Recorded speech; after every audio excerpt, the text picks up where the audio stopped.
પોરબંદરમાં સત્યનારાયણ મંદિર ટ્રસ્ટ સંચાલિત સત્યનારાયણ ભગવાનનું મંદિર આવેલું છે। સત્યનારાયણ મંદિરમાં ટ્રસ્ટના ટ્રસ્ટી ભારતભાઈ માખેચા અને શિયાબેન માખેચાએ જણાવ્યું હતું કે સત્યનારાયણ મંદિરની સ્થાપના 1945માં કરાઈ હતી। અહીં નિયમિત સત્યનારાયણ ભગવાનની કથા થાય જ છે, ત્યારે પૂનમના દિવસે પણ કથાનું આયોજન થાય છે।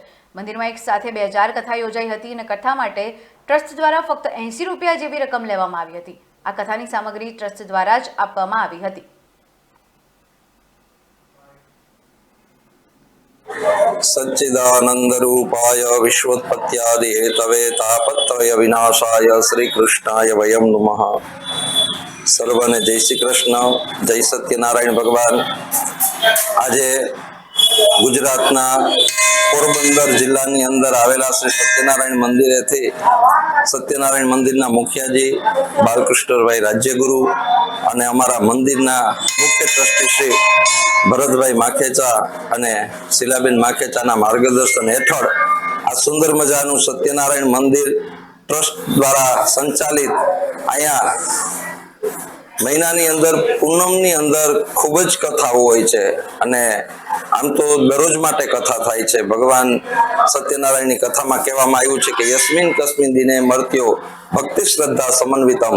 શ્રદ્ધા અને ભક્તિપૂર્વક મનુષ્ય ભગવાન કહે છે નારદજીને કે ગમે ત્યારે ને ગમે તે સમયે કથા કરી શકે છે।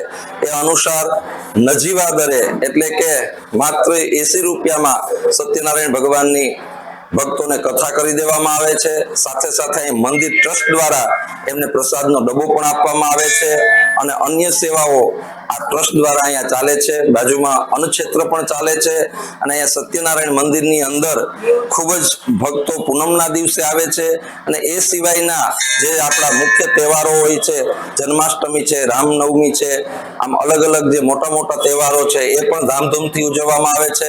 સાથે સાથે ટ્રસ્ટ દ્વારા સંચાલિત ટ્રસ્ટીઓના માર્ગદર્શન હેઠળ અહીંયા 1 મહિનો દિવસ સુધી અષાઢ વદ બીજથી રક્ષાબંધન સુધી એટલે કે 1 મહિનો દિવસ સુધી સુંદર મજા હિંડોળાના આયોજન કરવામાં આવે છે।